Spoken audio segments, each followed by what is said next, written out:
So we are going to start Coulomb's law. Coulomb's law देखते हैं क्या है।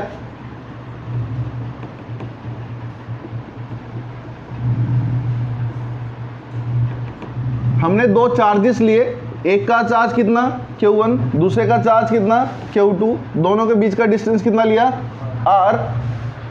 तो हमने निकाली है फोर्स इन दोनों के बीच में। दो चार्जेस हैं, एक दूसरे के ऊपर फोर्स लगाएंगे, दैट फोर्स में भी force of attraction and that force में भी फोर्स ऑफ रिपल्शन। डिपेंड करता है कि चार्ज कैसे हैं। पॉजिटिव पॉजिटिव है तो क्या करेंगे, रिपेल करेंगे, पॉजिटिव नेगेटिव है तो क्या करेंगे, अट्रैक्ट करेंगे। तो हमने निकालनी है force. According to Newton Coulomb, that force is directly proportional to product of charges and inversely proportional to square of distance between them। Clear. यहाँ पर प्रोपोर्शनलिटी का साइन हटाते हैं, कांस्टेंट क्या लगाते हैं k। Clear. Is equal to का sign आ गया प्रोपोर्शनलिटी का साइन हटाकर। इसके बाद सर k की वैल्यू क्या है, इसके ऊपर मुद्दा छेड़ेंगे। क्लियर। अब k की वैल्यू क्या है देखते हैं। केस नंबर 1, अलग अलग सिस्टम में अलग अलग k की वैल्यू होगी। In the system SI unit होती है जब, ठीक है, और जब हम क्या होते हैं वैक्यूम में, क्या होते हैं वैक्यूम में, तो k की वैल्यू होती है 1। क्या होती है, k इज इक्वल टू 1।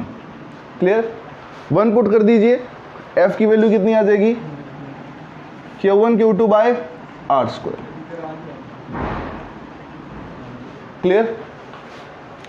इसके बाद केस 2, अलग सिस्टम करिए और अब बताइए k की वैल्यू क्या होगी।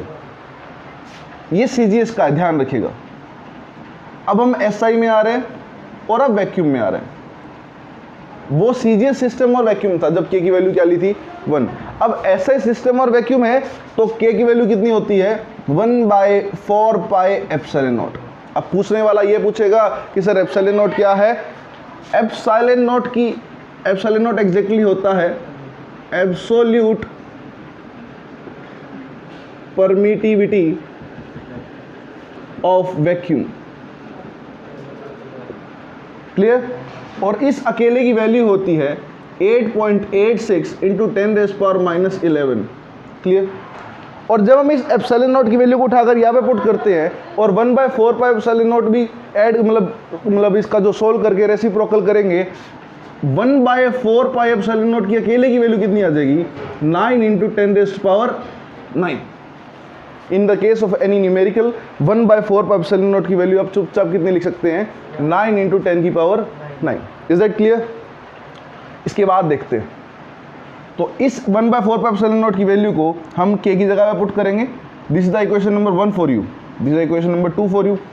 k की value 1/4 pi epsilon nought first equation put करेंगे तो f का फॉर्मूला क्या आ जाएगा 1/4 pi epsilon not into Q1 Q2 by R square. Is that clear, is that clear, समझ में आ गया। थर्ड केस, ये केस आपको थोड़ा सा ध्यान से समझना है।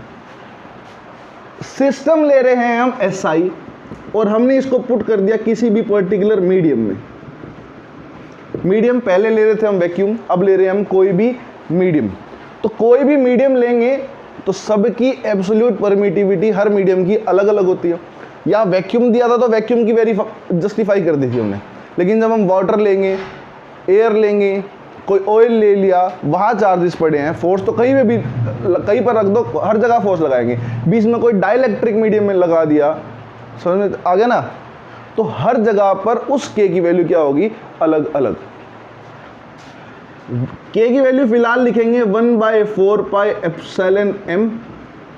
This epsilon m is absolute permittivity in vacuum नहीं, इन अ पर्टिकुलर मीडियम। और इसकी वैल्यू हम नहीं बता सकते। क्यों नहीं बता सकते सर? क्योंकि इसकी वैल्यू कोई फिक्स नहीं है। मीडियम चेंज होगा तो वैल्यू भी चेंज होगी साथ साथ। क्लियर। इस k की वैल्यू को उठाकर वापस फर्स्ट में पुट कर दीजिए तो क्या आ जाएगा f is equal to 1/4 pi epsilon m into में Q1 Q2 by R square. अब सर एप्सिलॉन m क्या है? It is the absolute permittivity in medium. Clear. मैं रब कर रहा हूं फिलहाल।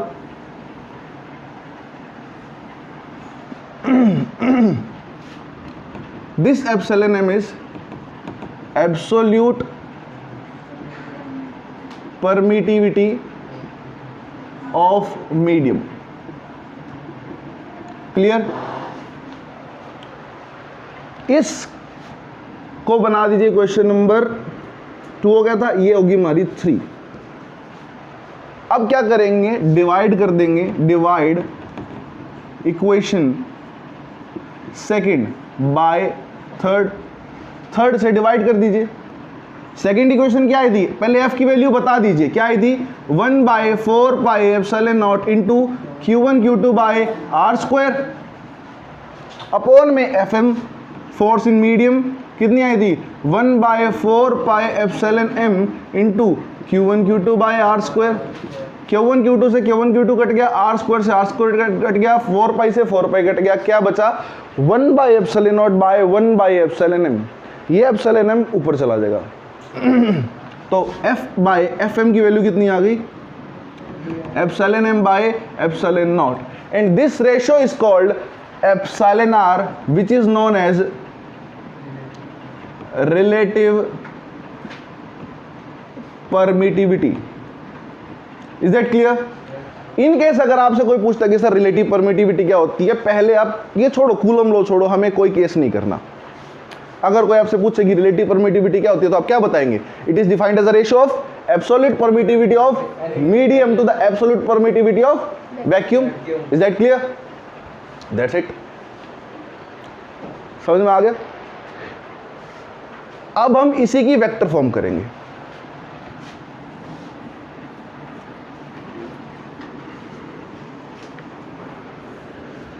इसी की वेक्टर फॉर्म करनी है हमने। वेक्टर फॉर्म करने में क्या होगा, हमें पर्टिकुलर अब डायरेक्शन भी इंट्रोड्यूस करनी पड़ेगी, क्योंकि वेक्टर का मतलब क्या होता है, magnitude and direction, plus direction नहीं, एंड डायरेक्शन। क्लियर? तो हमने फिर से दो चार्जेस लिए, एक का चार्ज कितना लिया Q1, दूसरे का चार्ज कितना लिया Q2, दोनों के बीच का डिस्टेंस कितना R। इसके ऊपर फोर्स कौन लगाएगा, Q1 के ऊपर फोर्स कौन लगाएगा Q2, Q2 के ऊपर फोर्स कौन लगाएगा Q1, इसके ऊपर फोर्स लगेगी इधर, दैट फोर्स इज F12, और इसके ऊपर फोर्स लगेगी इधर, कौन लगाएगा Q1, और वो इधर, that force is F21। F12 का मतलब क्या है बताइए, फोर्स किसके ऊपर, Q1 के ऊपर, कौन लगा रहा है Q2, तो force on Q1 bye Q2। और वही अगर हम F21 की बात करें तो क्या आएगा, force on Q2 by Q1। Is that clear? Sir direction दे रहे हो फोर्स की नहीं, डिस्प्लेसमेंट भी है, displacement is also a vector quantity. तो Q1 से Q2 का डिस्टेंस होगा वो होगा R12, और Q2 से Q1 का डिस्टेंस जो होगा वो क्या होगा R21। डायरेक्शन तो सभी चीज की देनी पड़ेगी, जो भी वेक्टर क्वांटिटी आएगी। तो एक बार मेंशन कर देता हूं ताकि आपको दिक्कत ना आए। R12 का मतलब क्या है, distance from Q1 to Q2, और R21 का मतलब क्या है, distance from Q2 to Q1। एक बार नोट कर लीजिए।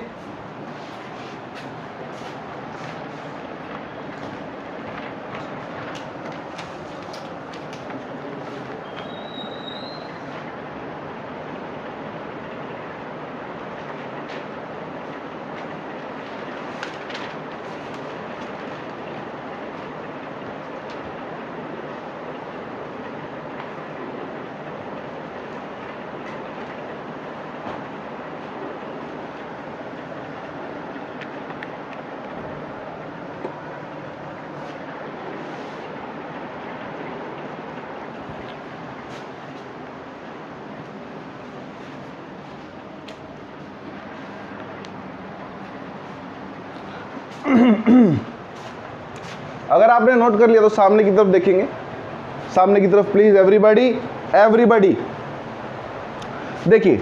अब हमने निकालना है फोर्स। सिंपल फोर्स का फॉर्मूला क्या आया था, F equal to 1/4 pi epsilon not into Q1 Q2 by R square. By default हम चार्जेस को वैक्यूम में ही लेते हैं और सिस्टम लेते हैं क्या, SI। कई आप यू को सर आपने K की वैल्यू 1 क्यों नहीं ली, K की वैल्यू 1/4 पाई एप्सिलॉन M क्यों नहीं ली, हम बाय डिफॉल्ट इनको वैक्यूम में ही मानते हैं। तो बाय डिफ़ॉल्ट की बात करें तो वैक्यूम में है, और वैक्यूम की वैल्यू आपको पता है कितनी होती है, 1/4 पाई एप्सिलॉन नॉट। क्लियर? बोला सर हमने तो F12 निकालना है, F12 अब ये वेक्टर भी लगा देंगे क्योंकि डायरेक्शन भी इंट्रोड्यूस कर रहे हो सर आप। तो वेक्टर का मतलब मैग्नीट्यूड इनटू डायरेक्शन। बोला सर डायरेक्शन कहाँ है, डायरेक्शन भी देखिए, F12 लग रहा है कहाँ, इधर, और इस डायरेक्शन में डिस्टेंस कौन सा मेजर हो रहा है, R12 या R21, R21, Q2 से Q1 की तरफ। क्लियर? तो क्या आएगा, R21 का कैप। जिस किसी ने भी वेक्टर पढ़ा है, वेक्टर का मतलब क्या है, कोई भी वेक्टर क्वांटिटी है उसका मतलब क्या होता है, मैग्नीट्यूड इनटू डायरेक्शन। तो इन केस अगर मेरे को डायरेक्शन निकालनी पड़ जाए तो क्या होगा, वेक्टर बाय मैग्नीट्यूड। अगर यहां समझदारी दिखा सकते हो तो यहां पे भी दिखा लो। जरूरी नहीं कि हर क्वांटिटी ए ही ले, बहुत पढ़ लिए वेक्टर भैया। तो R21 की जगह पर क्या लिखेंगे, पहले ये लिख लेते हैं 1/4 pi epsilon not into Q1 Q2 by R square as it is. R21 cap की जगह क्या लिखेंगे, R21 का वेक्टर बाय R21 का मैग्नीट्यूड। और नीचे सर आपको दिख रहा है ये आर स्क्वायर है, आर स्क्वायर। देखो मैंने क्या कहा था, ये वेक्टर है, this is whole magnitude and this is direction. तो कहीं ना कहीं ये क्या है, मैग्नीट्यूड है। तो अगर आप इसको आंख बंद करके मैग्नीट्यूड लिख देंगे तो कोई गलत तो नहीं है। और R21 चल रहा है तो R21 भी मेंशन कर ही दीजिए, क्योंकि डिस्टेंस तो हमने R21 ही लेना है सर। R12 तो किसी खाने में ले नहीं सकते क्योंकि फोर्स इधर लग रहा है, तो डिस्टेंस भी इसी डायरेक्शन का लेंगे। समझ में आ रही ना बात? तो नीचे R21 के मैग्नीट्यूड का स्क्वायर इंटू R21 का मैग्नीट्यूड, नीचे क्या हो जाएगा, R21 के मैग्नीट्यूड का क्यूब। तो F12 की फाइनल वैल्यू कितनी आई, 1/4 pi epsilon not into Q1 Q2 ऊपर R21 का वेक्टर बाय R21 के मैग्नीट्यूड का cube. That's it, simple. Clear है ना? अब कोई समझदार व्यक्ति आएगा, बोला सर इसमें ना न्यूटन्स लॉ वेरीफाई करके दिखाइए। बहुत सारे समझदार, वेक्टर फॉर्म ये है,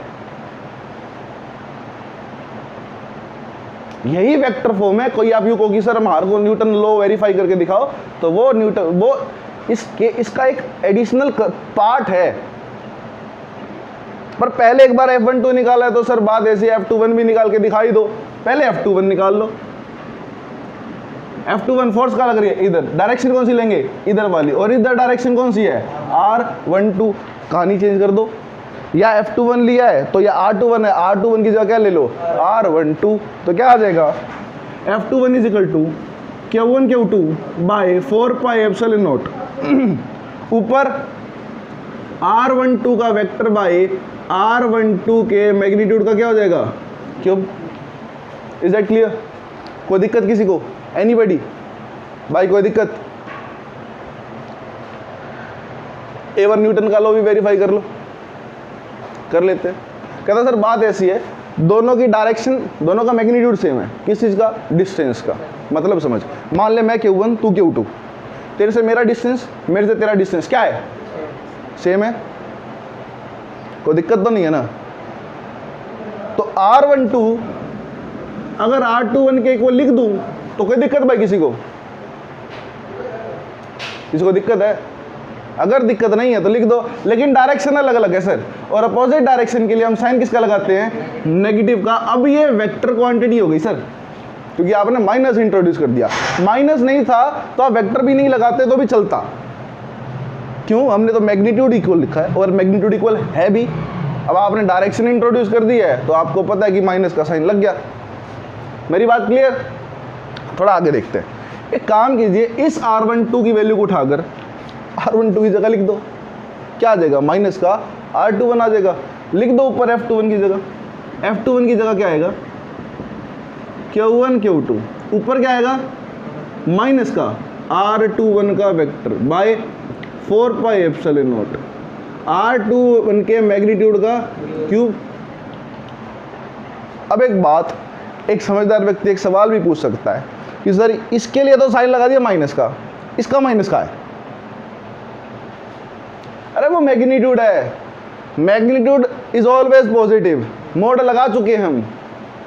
डायरेक्शन के लिए, अपोजिट डायरेक्शन के लिए माइनस का साइन लेते हैं, मैग्नीट्यूड कभी भी माइनस का नहीं होता। अब डायरेक्शन अपोजिट होती है तो साइन माइनस का लगाते हैं सर, तो एक ही माइनस आएगा। कई यू को कि सर 2R12 है, 2 माइनस के साइन लगेंगे, कट कटा के पॉजिटिव हो जाएगा, नहीं होगा। क्लियर। अब ये देखिए, ये पूरी की पूरी क्वांटिटी किससे मैच करती है, F12 से। तो F21 किसके इक्वल आ गया, माइनस F12 के। Hence verified Newton second third law of motion for every action there is equal and opposite reaction. मतलब ये दोनों चार्जेस एक दूसरे के ऊपर equal and opposite force apply कर रहे हैं। Is that clear? That's it. ले तो तू बंदो।